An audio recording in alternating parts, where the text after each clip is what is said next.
نحمدہ ونصلی علی رسولہ الکریم اما بعد۔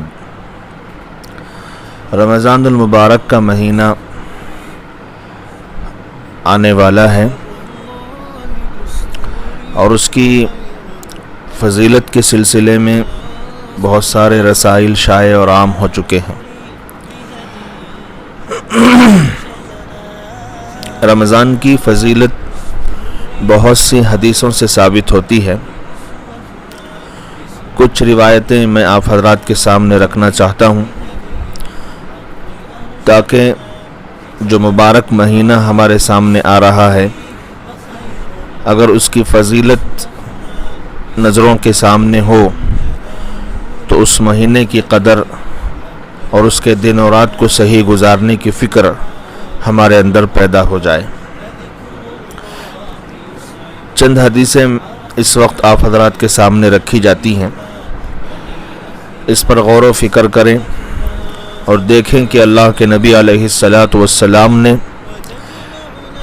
کس قدر اس ماہ مبارک کی فضیلت ارشاد فرمائی ہے۔ حضرت ابو ہریرہ رضی اللہ تعالیٰ عنہ سے مروی ہے کہ حضرت رسول اللہ صلی اللہ علیہ وسلم نے ارشاد فرمایا، اذا دخل شہر رمضان فتحت ابواب السماء وغلقت ابواب جہنم وسلسلت الشیاطین۔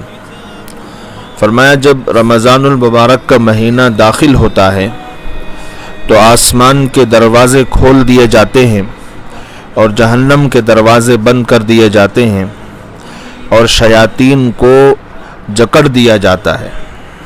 ایک روایت میں یہ الفاظ آئے ہیں کہ حضرت رسول اللہ صلی اللہ علیہ وسلم نے فرمایا، اذا جاء رمضان فتحت ابواب الجنہ، جب رمضان المبارک کا مہینہ آتا ہے تو جنت کے دروازے کھول دیے جاتے ہیں۔ حضرت عبادہ بن صامت رضی اللہ تعالیٰ عنہ سے مروی ہے کہ ایک مرتبہ جب کہ رمضان المبارک آ چکا تھا، رسول اللہ صلی اللہ علیہ وسلم نے فرمایا، رمضان کا مہینہ آ گیا ہے جو بڑی برکت والا ہے، جس میں اللہ تعالیٰ تمہیں اپنی رحمت سے ڈھانپ لیتے ہیں، تم پر رحمت نازل فرماتے ہیں، خطاؤں کو معاف کرتے ہیں اور دعاؤں کو قبول کرتے ہیں، اور تمہارے تنافس کو یعنی ایک دوسرے سے نیکیوں میں آگے بڑھنے کو دیکھتے ہیں، ملائکہ پر فخر فرماتے ہیں، پس تم اللہ تعالیٰ کو نیکی دکھاؤ۔ بد نصیب ہے وہ شخص جو اس مہینے میں بھی اللہ کی رحمت سے محروم رہ جائے۔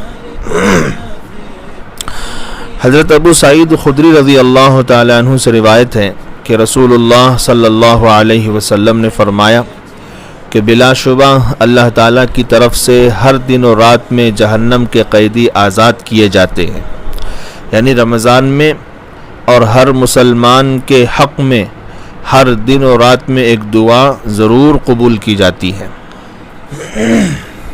حضرت ابو ہریرہ رضی اللہ تعالیٰ عنہ سے روایت ہے کہ حضرت نبی کریم صلی اللہ علیہ وسلم نے ارشاد فرمایا، اتاکم شہر رمضان شہر مبارک فرض اللہ علیکم صیامہ تفتح فیہ ابواب السماء وتغلق فیہ ابواب الجحیم وتغلق فیہ مردۃ الشیاطین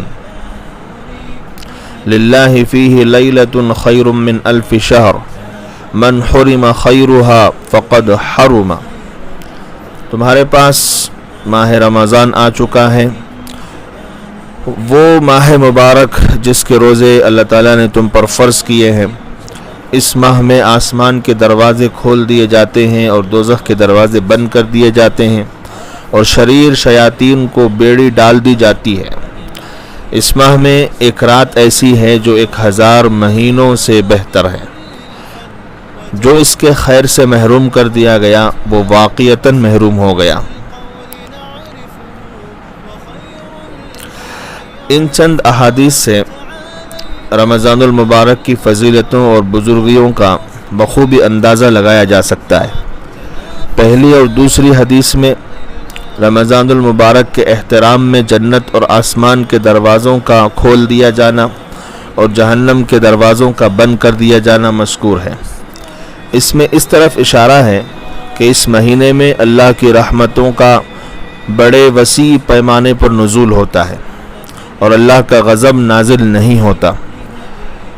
نیز پہلی حدیث میں مذکور ہے کہ اس ماہ میں شیاطین کو بند کر دیا جاتا ہے۔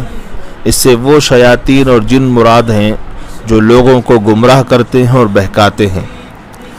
تیسری حدیث میں بھی رمضان کا بابرکت ہونا اور اس میں اللہ کی رحمتوں کا نازل ہونا، دعاؤں کا قبول کیا جانا مذکور ہے، اور ساتھ ہی نیکیوں میں تنافس کا پسندیدہ ہونا اور اس کی وجہ سے اللہ تعالیٰ کا فرشتوں میں فخر فرمانا بھی بیان ہوا ہے۔ تنافس کا مطلب یہ ہے کہ لوگ آپس میں ایک دوسرے سے آگے بڑھنے کی کوشش کریں۔ اس کا رسول اللہ صلی اللہ علیہ وسلم نے حکم دیا ہے۔ اس سے معلوم ہوا کہ رمضان کی برکتوں سے وہی فائدہ اٹھا سکتا ہے جو نیکیوں میں دلچسپی لیتا ہے، ورنہ وہ محروم ہی رہے گا۔ اسی لیے آخر میں فرمایا کہ وہ بڑا بد نصیب ہے جو اس ماہ میں بھی رحمت سے محروم ہو جائے۔ اور چوتھی حدیث میں دو باتوں کا ذکر ہے۔ ایک تو یہ ہے کہ رمضان میں ہر دن اور ہر رات میں بہت سے لوگوں کو جہنم سے آزاد کیا جاتا ہے۔ دوسرے یہ کہ مسلمان کی ایک نہ ایک دعا ضرور قبول کی جاتی ہے، یہ بھی رمضان کی برکت کا نتیجہ ہے۔ اور پانچویں حدیث میں ماہ رمضان کا مبارک ہونا اور اس میں روزوں کی فرضیت اور آسمان کے دروازوں کا کھول دیا جانا اور جہنم کے دروازوں کا بند کر دیا جانا اور شیاطین کا بیڑیوں میں جکڑ دیا جانا مذکور ہے۔ نیز لیلۃ القدر کی فضیلت اور اس کا مقام بھی بتایا گیا ہے کہ وہ 1000 مہینوں سے افضل ہے۔ پھر آخر میں یہ فرمایا کہ جو اس کے خیر سے محروم رہ گیا وہ واقعتاً محروم ہی ہو گیا۔ دعا کریں کہ اللہ تعالی ہم سب کو رمضان المبارک کی صحیح قدردانی کی توفیق عطا فرمائے۔ بسنته انجلى نوري لهدي الحق أرشدنا كتاب الله دستوري وخير الخلق أسوة